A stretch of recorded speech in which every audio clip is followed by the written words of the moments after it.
देश की बात करें तो देश में फिलहाल जहां कहा जाता था कि सब एक है और सारे धर्म एक साथ मिलके चलते हैं और सब में प्यार बहुत है, वहीं कुछ नेताओं के चलते जिन्होंने समाज में एक इस तरह का जहर घोलने का काम किया है जिसमें सामने वाला एक दूसरे को शक की नज़र से देखने लगा है और दूसरे धर्म के इंसान को, जहां दूसरे धर्म को देख के इज्जत की जाती थी, जहां एक दूसरे से प्यार किया जाता था, वो कहीं प्यार कुछ नेताओं के चलते खत्म होता जा रहा है। हाफिज अब्दुल सलाम साहब हमारे साथ हैं और एक मामला अभी चल रहा है, नबी की शान में किसी ने गुस्ताखी की है, तो उसको लेकर चर्चा करेंगे। क्या है पूरा मामला? पहले तो मैं स्वागत करूंगा, क्या है मामला? आज आपने ज्ञापन भी दिया है थाने में, सभी लोग पहुंचे थे। शुक्रिया जनाब फराज भाई, सबसे पहले आपका स्वागत करता हूं, शुक्रिया अदा करता हूं। और आज किरतपुर के अंदर किरतपुर की आवाम ने, बाशिंदगान किरतपुर, उलमा इकराम किरतपुर और मसाजिद के अइम्मा हजरात और साथ में हमारे बहुत सारे हिंदू समाज के लोग भी हमारे साथ थे। आज किरतपुर थाने में हम लोग पहुँचे और थाना अध्यक्ष महोदय को हम लोगों ने ज्ञापन दिया और उनको मेमोरेंडम दे के हमने मांगे की हैं। और गाज़ियाबाद का जो है स्वामी सत्यानंद है, जो अल्लाह के नबी अलैहिस्सलातु वस्सलाम की शान में नाज़ेब कलिमात उसने बयान किए हैं और उसके ख़िलाफ़ रोष फैला हुआ है, उसके ख़िलाफ़ हम लोगों ने मेमोरेंडम दिया है और मांग करी है कि ऐसे लोगों के ख़िलाफ़ सख्त से सख्त कार्रवाई की जाए। स्वामी जी के ख़िलाफ़, क्योंकि उससे पहले भी वो कई बार बयान दे चुके हैं, सोशल मीडिया पे कई बार वायरल हुआ और हालिया में फिर ऐसे गंदे बयान दिए हैं जो बयान करने के काबिल भी नहीं है और इससे आवाम के अंदर, बिलखुसूस मुसलमानों के अंदर रोष फैला हुआ है। अच्छा, एक बात बताइए, अगर कारोबारी लाइन से हम आ जाए, हमें जो है एक दूसरे की ज़रूरत पड़ती है, कोई किसी भी धर्म का हो, क्योंकि हर कोई अलग अलग काम कर रहा होता है, तो एक दूसरे के पास जाना पड़ता है, कारोबार के सिलसिले में एक दूसरे से बात करनी पड़ती है। मगर ये जो कुछ नेता हैं जो सिर्फ अपनी राजनीति चमकाने के लिए या दुनिया को दिखाने के लिए कि हम भी नेता हैं या हम कौम के ठेकेदार हैं, तो इनकी वजह से वो जो समाज है, जो एक दूसरे से जिनका कारोबार चल रहा है, जो एक दूसरे को साथ लेके चल रहा है, उन पर फर्क पड़ रहा नहीं पड़ रहा? नहीं, बात ये है फराज भाई कि सियासत अपनी जगह है ना।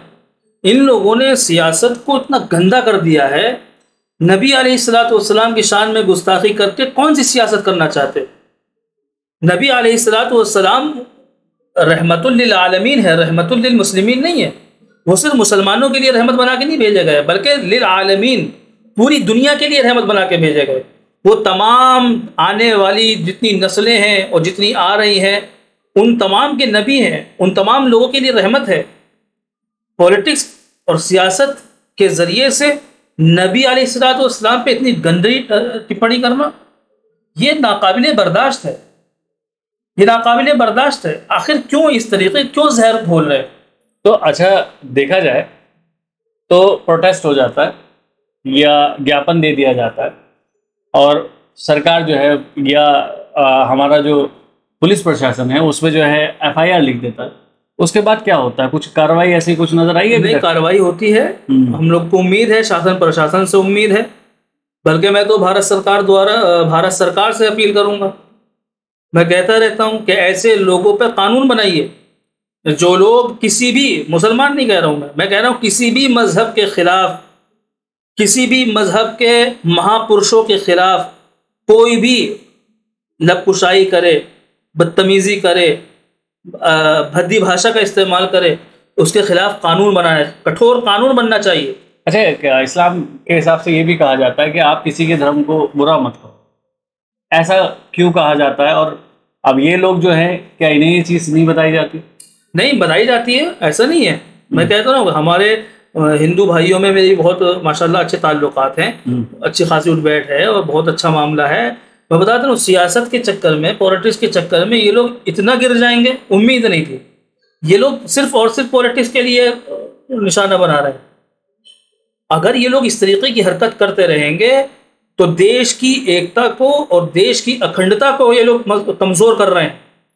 देश की जो मोहब्बत की नींव है, आप देखिए हिंदुस्तान के अंदर कितनी सारी बिरादरियां हैं, कितने सारे मज़ाहिब हैं, कितने सारे यहाँ पर क्या नाम कल्चर हैं, बहुत सारे यहाँ पर फेस्टिवल्स होते हैं जिसको हम लोग सेलिब्रेट करते हैं।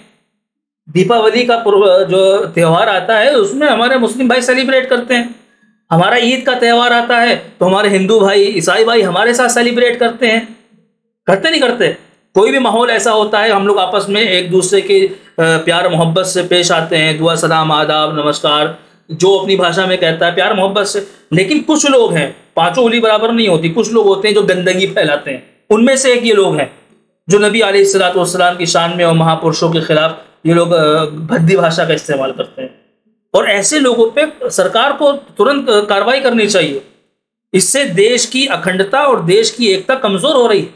भारत के संविधान को, भारत के आइन को मजबूत करने के लिए ये जरूरी है कि ऐसे लोगों पर कठोर कार्रवाई की जानी चाहिए। ये भी तो है ना कि अगर देखा जाए कि अगर इनकी वजह से संप्रदाय जो अगर देखा जाए इनकी वजह से जो समाज है, समाज में जो दोनों तबके के लोग हैं उनमें आपस में नफरत फैलती है या कुछ बड़ा हो जाता है, तो उस पर भी तो इन्हें ध्यान देना चाहिए। इस चीज़ पर तो बिल्कुल देनी चाहिए, बिल्कुल देना चाहिए।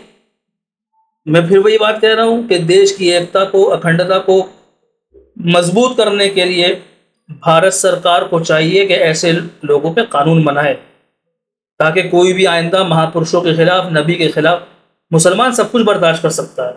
ये दुनिया, ये कायनात, ये चांद तारे, ज़मीन सितारे, समुंदर पहाड़, आज हम सांस ले रहे हैं, खा पी रहे हैं, नबी अलैहिस्सलाम का सदका है। ये दुनिया और ये कायनात नबी अलैहिस्सलाम के तुफैल में बनी है।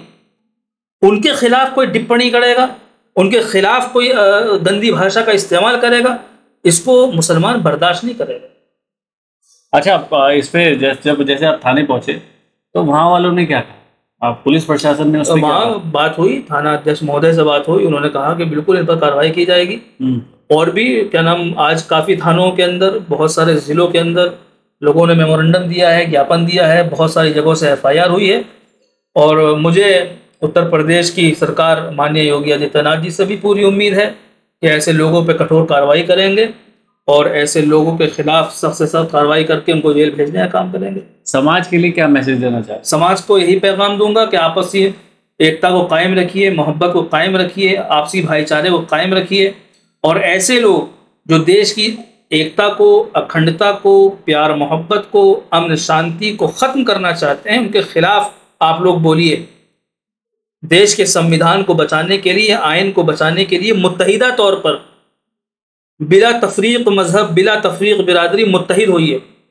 क्योंकि कुछ लोग हैं जो इस तरीके की गंदी और घिनौनी हरकत करके देश की एकता को, अखंडता को, प्यार मोहब्बत को, अमन और शांति को ख़त्म करना चाहते हैं। इस देश को आज़ाद कराने के लिए हमारे हिंदू समाज के लोगों ने, हमारे बुज़ुर्गों ने, अकाबिरीन ने बड़ी कुर्बानियाँ दी हैं। ये देश ऐसे ही आज़ाद नहीं हुआ, इन लोगों की कुर्बानियों से आज़ाद हुआ है। मगर सियासतदां कुछ लोग हैं जो देश की एकता को, अखंडता को तोड़ने की कोशिश कर रहे हैं, उनके बहकावे में हरगिज़ ना आए और आपसी भाईचारे को कायम रखिए, मोहब्बत को कायम रखिए। तो हाफिज़ अब्दुल सलाम साहब ने अपनी बात कही। देखिए, कहा जाता है कि जो दोनों समाज में रहता है, सारे जो सभी तरह के लोगों के बीच में रहता है, तो वो सबको साथ लेके चलने वाली बात करता है और आपसी जो भाईचारा है उसे हमेशा बनाने की बात करता है। और जो इन्होंने बात कही है वो ऐसी है कि जो दिल को लगती है, जिसमें सारे समाज को साथ लेने वाली बात की जाती है। मैं इनका शुक्रिया अदा करूंगा कि स्टूडियो में आए और आप भी सच और हक बात जो है करने की कोशिश कीजिए। परेशानी आएंगी क्योंकि बहुत सारे मामले ऐसे होंगे कि उसमें आपको हटना पड़ेगा, बहुत सारे मामले ऐसे होंगे जिसमें आपको दबना पड़ेगा, मगर दिल से उसका विरोध ज़रूर कीजिए क्योंकि हक और सच की बात कहनी ज़रूरी होती है। मैं मोहम्मद फराज, कीरतपुर न्यूज़।